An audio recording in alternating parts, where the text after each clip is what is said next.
Hi guys, welcome to SMS creations. இன்றைக்கி நம்ம ரொம்ப சந்தோஷமாக இருக்கோம். ஏன்னு பார்த்தீங்கன்னா, நம்ம தளபதி விஜய் அண்ணா வந்து முதல் தேர்தலே நம்ம புரட்சித் தலைவர் எம்ஜிஆரோட ரெக்கார்டே தாண்டிட்டார் வாக்கு சதவீதத்தில். அந்த வகையில் ஒரு பெருமையாக இருக்குது. அது மட்டும் இல்லாமல் எனக்கு ரொம்ப நாளாக ஒரு ஆதங்கம் இருந்துச்சு, தமிழ்நாட்டை வந்து ஒரு தமிழை வந்து ஆட்சி பண்ணணும்னு சொல்லிட்டு. ஏன்னா நீங்கள் பார்த்தீங்கன்னா கர்நாடகாவில் தான் ஆட்சி பண்ணுவான், தெலுங்குல வந்து அவன் ஆந்திராக்காரன் தான் ஆட்சி பண்ணுவான், கேரளாலையும் அவங்க ஒரு ஆள் தான் ஆட்சி பண்ணுவான். ஆனால் நம்ம தமிழ்நாட்டில் மட்டும் எங்கேருந்து வேணால் வந்து ஆட்சி பண்ணுவானுங்க. அது வந்து எனக்கு ரொம்ப ஆதங்கமாக இருந்துச்சு. இப்போ முதல் முறையாக ஒரு தமிழர் வந்து அவரே ஒரு கட்சி ஆரம்பித்து எந்த வகையான கூட்டணி இல்லாமல் ஜெயிச்சது வந்து ரொம்ப பெருமையாக இருக்குது. அது மட்டும் இல்லாமல் ரொம்ப நாளாக வந்து இந்த சினி இண்டஸ்ட்ரியை வந்து ஒரு பூதம் வந்து ரொம்ப பயம்படுத்திக்கிச்சு. அந்த பூதம் வந்து நேத்தோட ஒழிஞ்சு போயிடும். இதுக்கப்புறம் அந்த பூதத்தோட தொல்லை இருக்காது. அது ஒரு சினிமா இண்டஸ்ட்ரியில் இருக்கிற எனக்கு அந்த இண்டஸ்ட்ரி இருக்குன்னா இந்த சில பல விஷயங்கள்லாம் தெரியும் அந்த பூதத்தை பற்றி. அந்த பூதம் ஒழிஞ்சதை பற்றி நிறைய பேர் தேட்டர் ஓனர்ஸ், டிஸ்ட்ரிபியூட்டர்ஸ் ட்விட்டர் போடுறது நீங்கள் ட்விட்டரில் பார்க்கலாம். அது ஒன்று.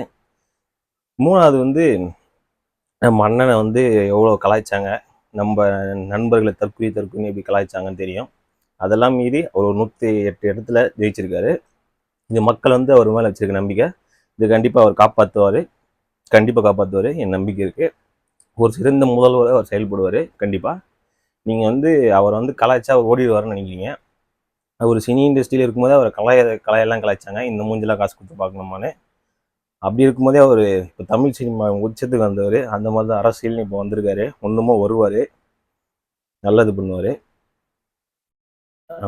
நம்ம இண்டஸ்ட்ரியிலேருந்து ஒருத்தர் போய் சிஎம் ஆகிங்க, ரொம்ப சந்தோஷமாக இருக்குது தளபதி விஜய் அண்ணா. சினிமா இண்டஸ்ட்ரி சார்பாக வாழ்த்துக்களை தெரிவித்துக் கொள்கிறோம். டைரக்டர்ஸ் யூனியன் சார்பாகவும் உங்களுக்கு வாழ்த்துக்களை தெரிவித்துக் கொள்கிறோம். நல்லா செயல்படுங்க.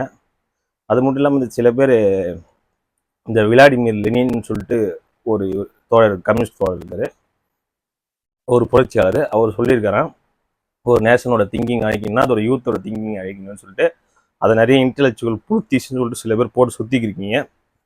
அதே லெனின் சினிமா தான் ஒரு மோஸ்ட் பவர்ஃபுல் வெப்பன், ரெவல்யூஷனுன்னு சொல்லியிருக்காரு. அது தெரியுமா?